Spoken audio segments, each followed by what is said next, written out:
Je suis avec Maurice Jaudoin, grand chevalier des Chevaliers de Colomb de Saint-Perpétue. Qu'est-ce qui se passe aujourd'hui, monsieur Jaudoin? Aujourd'hui, c'est notre repas annuel. On accueille tous nos aînés de la paroisse gratuitement à un déjeuner. Puis ceux qui ne sont pas aînés, mais qui veulent les accompagner, ils ont un déboursé de 5 seulement qu'à faire pour le déjeuner. C'est une tradition qu'on a depuis 3-4 ans. Et on appelle ça le déjeuner des bâtisseurs, dans Oui, le fond? on appelle bâtisseur. Et pourquoi c'est important de souligner l'apport de nos aînés pour les Chevaliers de Colomb? L'apport, ils sont responsables de la création du conseil, qui sont devenus des membres très actifs. Plusieurs activités dans la paroisse, c'est eux qui sont partis.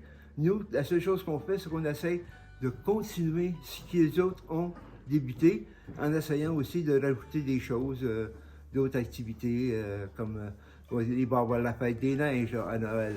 On va travailler en collaboration avec le comité du parc. On va travailler avec eux autres.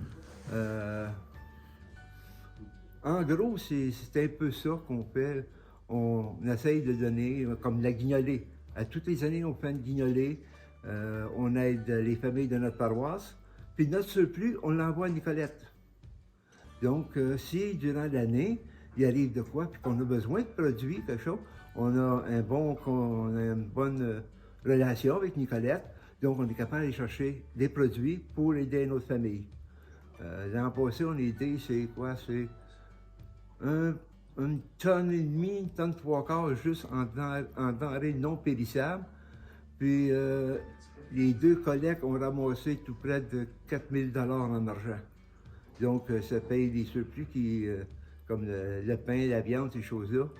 Fait que ça permet d'avoir l'argent pour acheter ça, pour donner aux familles. Et ici, les Chevaliers de Colomb de Saint-Perpétue, on a combien de membres? On a 190 membres à l'heure actuelle. On a tout près dans ces 190 membres-là, on a tout près de 50 membres qu'on appelle les membres honoraires à vie. C'est des gens qui sont présents depuis 25 ans, 25 années consécutives, puis qui ont atteint l'âge de 70 ans. Donc, les Chevaliers de Colomb, qui se débutent à New Haven, remettent une carte de bienvenue en disant « Écoute, tu es rendu un membre honoraire, tu as fait ta part. » Mais ces gens-là, on peut toujours compter sur eux autres. Parce que bien des fois, quand on a besoin d'aide, c'est eux qu'on contacte, puis « Ah, je peux bien y aller. » Et ainsi de suite. C'est un peu la façon qu'on peut faire. Et autour de quelle valeur on se réunit? Les Chevaliers de Colomb, c'est quoi? C'est quoi qu'on veut véhiculer en étant membre? J'ai véhiculé, premièrement, les 3 premiers principes. 3 grands principes, qui sont la charité, la fraternité et le patriotisme. Le patriotisme, c'est plus à un autre niveau que c'est fait. Mais au 3e, nous autres, c'est la charité et la fraternité. Donc, automatiquement, ça implique de partager, aider les visites aux malades. Toutes ces petites choses-là qui font le train-train du jour continuellement, on peut l'appeler ça de cette façon-là. Donc, c'est les 3 principales valeurs que c'est l'abbé Michael McGivney, qui en 1892, quelque chose comme ça, c'est un coin-là, qui a fondé justement pour aider les familles qui, le père était mort, il n'y avait pas d'assurance, il n'y avait rien, les familles qui étaient en pauvreté. Donc, il est parti avec ça. Puis c'était des docteurs, des avocats, des notaires qui ont embarqué au début de tout. Mais aujourd'hui, ça s'adresse directement aux jeunes qu'on a présentement. Des jeunes de 35-40 ans que leur famille est quasiment finie ou elle débute. On essaye d'amener ces jeunes-là à participer. C'est aussi, il faut penser qu'aujourd'hui, les jeunes n'ont plus la pratique de la messe à l'église. La mentalité n'est plus la même. Donc, il faut se plier à leur mentalité, aller dans la façon qu'eux autres, parce qu'ils pratiquent leur religion, mais elle est non-voyante.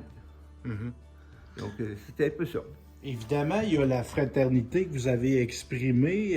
On a eu une pandémie, on n'a pas été capable de se réunir en personne. Non. Ça a fait du bien là, de se revoir. Là, oui. Oui, la pandémie a tassé bien des choses. Premièrement, toutes les activités étaient interdites, ainsi de suite. On a toujours réussi à faire pareil pendant la pandémie, à faire des activités, mais au téléphone. Appeler les gens, dire Hey, j'ai appris que ton garçon est à l'hôpital, c'est-tu bien grave? Accepte nos sincères condoléances. Il y a beaucoup de petites choses comme ça qui ont été faites par téléphone pour garder un certain contact. Comme les cartes de membres, pendant la pandémie, les membres ont reçu leurs cartes. On les envoyait par la poste. Il y en a qui on pouvait rencontrer avec les normes qui existaient, tu sais, 3 pieds de distance, porter un masque, ces choses-là. Mais les membres n'ont pas été oubliés, ont toujours été en contact. On essaie. Le but visé, c'est ça. C'est de permettre aussi aux gens, il y a beaucoup de gens qui vont, ce matin, là, ça fait 1 an qu'ils ne se sont pas rencontrés. Puis ça leur permet de jaser, de demander, d'avoir des nouvelles, des choses comme ça. Parce que durant l'année, bien, ils sont occupés, ils ont ça. Donc, ça donne la chance à ces gens-là de communiquer entre eux autres.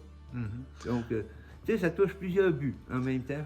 Puis Saint-Perpétue, évidemment, c'est pas une grosse ville, c'est un village. Oui. De se voir, comme ce que vous organisez là, ça aide beaucoup au sentiment d'appartenance, la communauté, l'esprit communautaire. L'esprit communautaire, c'est ça.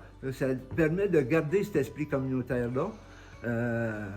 Ça permet aussi de... s'il y a des réparations, aujourd'hui, hein, tout est dispendieux, ces choses-là.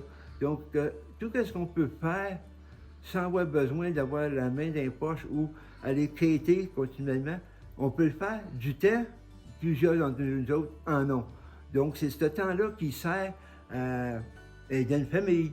Un exemple, on a eu une famille qui était dans le besoin.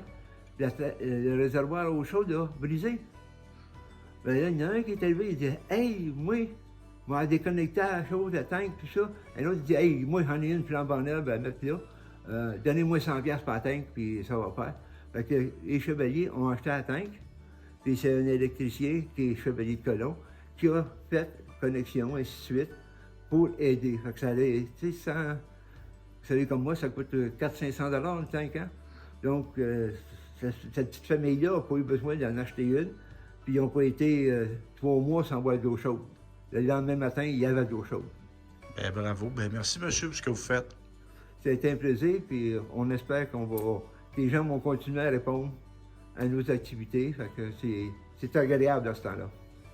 Super. Je vais vous donner ma carte d'affaires, justement, si vous voulez retrouver.